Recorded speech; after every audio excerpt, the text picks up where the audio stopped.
is bigger than a presidential campaign even. It's about a movement, and a movement that's not going anywhere. If you've paid attention to the 2020 presidential race, you've likely seen Brianna Joy Gray doing battle on behalf of Senator Bernie Sanders. Some people, I think, are going to be really pleased about the fact that Bernie Sanders unsettled their expectations about what you had to do to get ahead in politics. Gray was Sanders' pugnacious press secretary, often found on television gleefully defending so-called Bernie bros and arguing that the Democratic Party was out of step with its own voters. Bernie Sanders is #1 with black voters as well. You had to show me the receipts on that. I'll show it to you right now. When Sanders quit the race in April, he quickly endorsed Joe Biden. I congratulate Joe Biden, a very decent man, who I will work with. His press secretary steadfastly refused, drawing a sharp rebuke from Sanders. Gray argues that progressives shouldn't transfer allegiances without a raft of progressive concessions. I spoke with Gray as the convention kicked off about why she isn't lining up behind anyone but Trump Democrats. There are a lot of people out there that are progressives, this new wave of progressivism that say, how can I support these two people?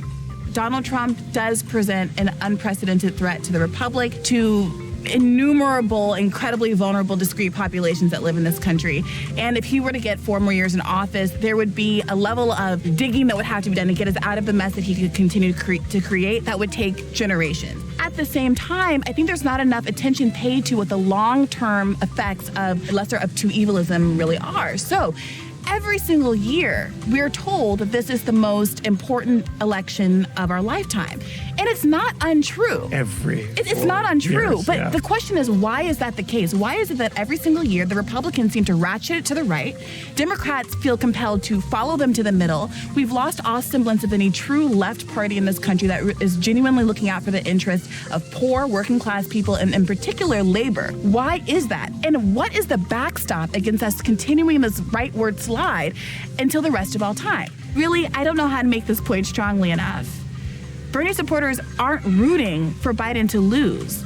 They're rooting for Biden to be the kind of candidate who we believe and have empirical evidence to back up would be more electable and a more ethical, humane president. Together, we must build a nation that is more equitable, more compassionate, and more inclusive.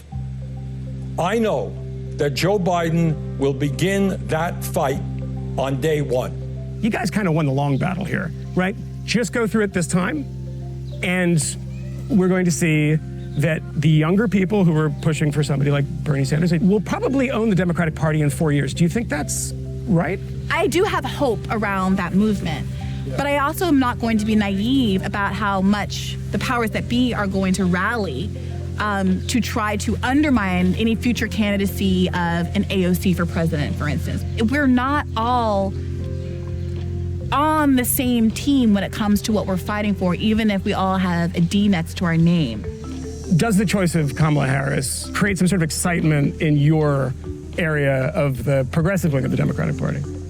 I can't speak for all progressives, but my impression is no. I think that people who are already going to vote for Joe Biden like Kamala Harris. If you are the Democratic Party, and historically you've relied on labor as the base of your support, but you have abandoned that constituency more or less for the last 30 years, what do you have to distinguish yourself from Republicans? If it's not economic issues, if the two of you are working together to cut the post office and to cut Social Security and to cut the social safety debt, Republicans and Democrats alike have been lockstep in this, right? Sure. How do you keep your coalition together? By emphasizing the one thing that you have that Republicans don't, which is that you are nice to non-white men. That you like black women and you like immigrants and you like gay people and you're not a bigot and you like women. But at a certain point, it stops being enough to garner the kind of enthusiasm and support that will enable you to win elections. And identity has become a shorthand for poverty in a way that we all recognize as bad when the right does it. So if you say, you know, they're black, they must be poor, we recognize that as a kind of prejudice. But there is a way that we talk about kind of black and brown people in really general terms when we really mean poor people, including a lot of poor white people, right? So what ends up happening is when you use that kind of a shorthand, you tacitly exclude a lot of people who could be part of your coalition. Meanwhile, we write about Trump and his supporters in a way that casts him as the candidate for white people. basically acknowledging, admitting, giving him credit for working for a bunch of white people who he doesn't actually work for or benefit. Your home will go down in value and crime rates will rapidly rise. People have worked all their lives to get into a community, and now they're going to watch it go to hell. It's not going to happen, not while I'm here. What is the future of the Democratic Party? I mean, is it going more in the direction you'd like it to go? 4 years ago, 8 years ago, 80% of Americans didn't support Medicare for all. They do today because people like Bernie Sanders have been advocating for it and putting their political careers and clout on the line to help fight for average Americans.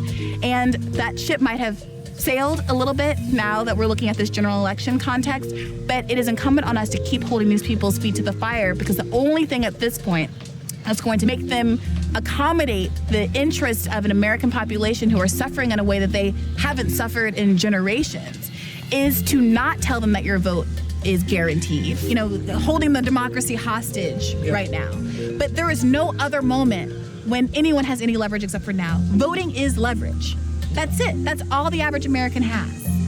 And so I think it would be an abdication of our responsibility as people who care to not ask the bare minimum of Joe Biden.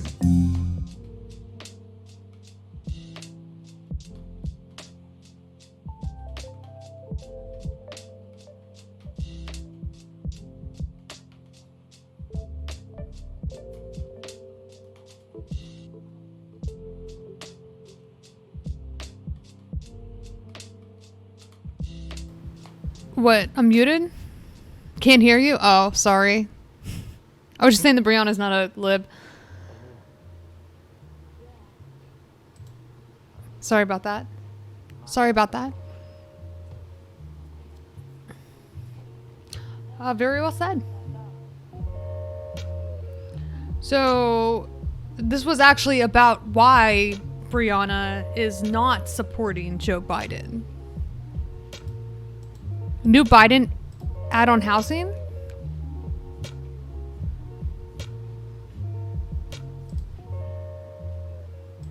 There are streets that run through American cities that have served as dividing lines between communities for generations.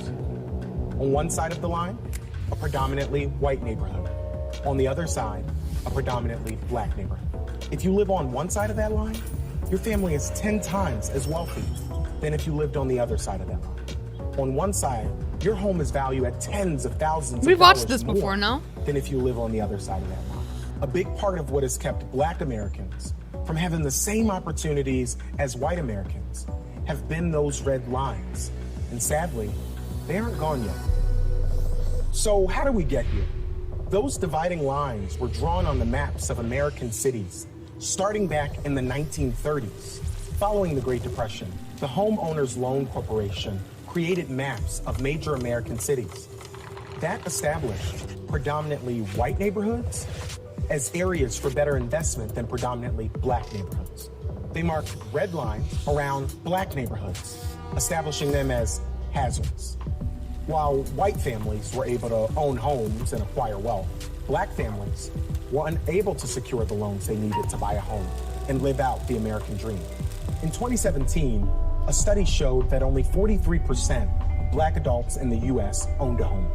That's compared to 72% of white adults. We need to change that, and we can. We need to make it so that no matter what side of that street you grew up on, no matter if you're black or if you're white, you're able to live in a good house, and your family's able to... Wait a minute, just out of curiosity, if he wins presidency, we will win Senate 100%. How do you know? How do you know? All of these elections happen simultaneously on the same day. How do you know for sure? I mean, do you mean by 2022, the midterms? We'll take back the Senate? Is that what you mean?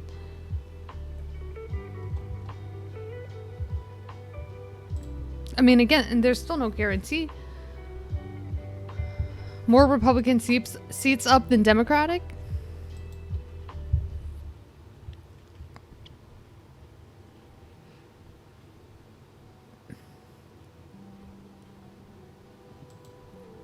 Excuse.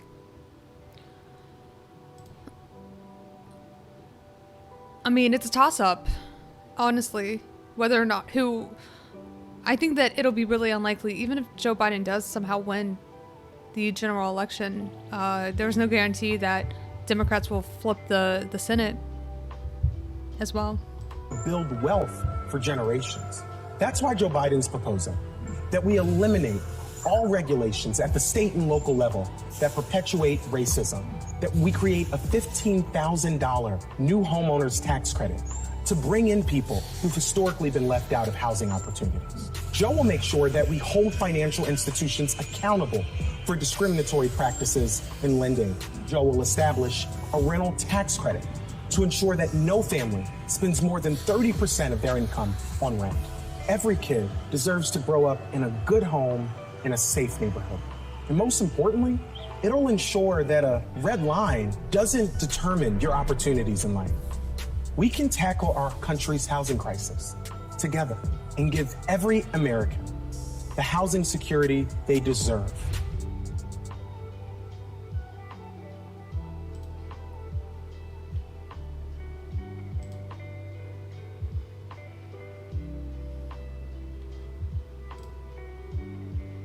Allegations include guards attacking victims in camera blind spots and telling them no one would believe them if ICE detention centers would imprison about 50,000 immigrants each year at a taxpayer expense of $2.7 billion.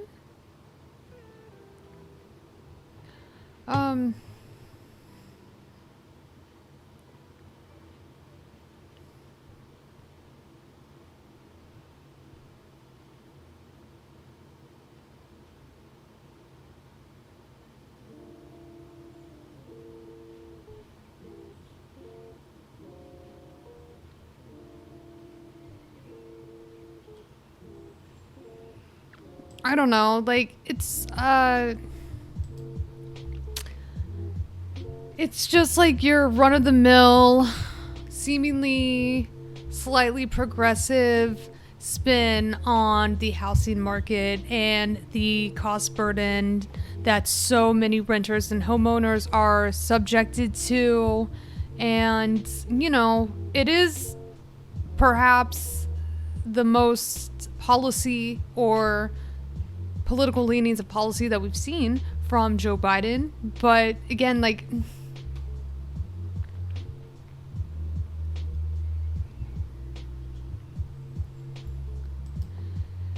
basically what Joe Biden does is he highlights all of the issues, right? He highlights all of the issues: redlining, cost burden renters and homeowners,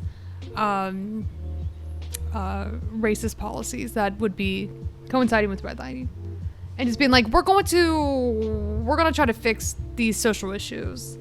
And that's the best we get whenever it comes to substance or any plan of action for, you know, meaningful legislation or policy changes for that matter.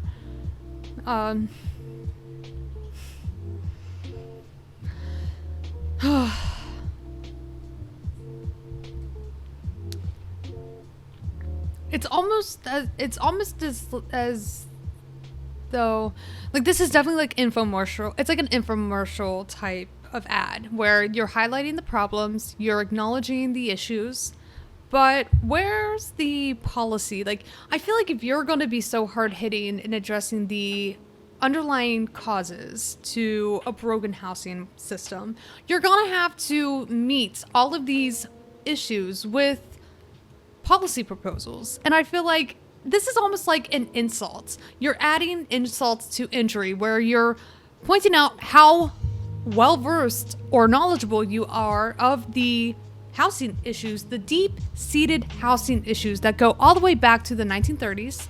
And you are providing like empty platitudes once again, for the most part, in your empty promise to address these grievances, right? Compare that to Trump's eviction ban. I wonder which one is more appealing to voters. True. I have introduced a lot of people this year to the concept that the Senate itself was a concession to slavery, and that today, right now, our politics are controlled by the inheritors of that. Good. Good.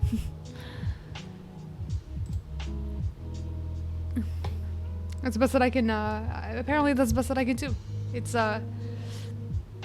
one of the many tools that have been used to suppress the vote and undermine our democracy, right? The Senate.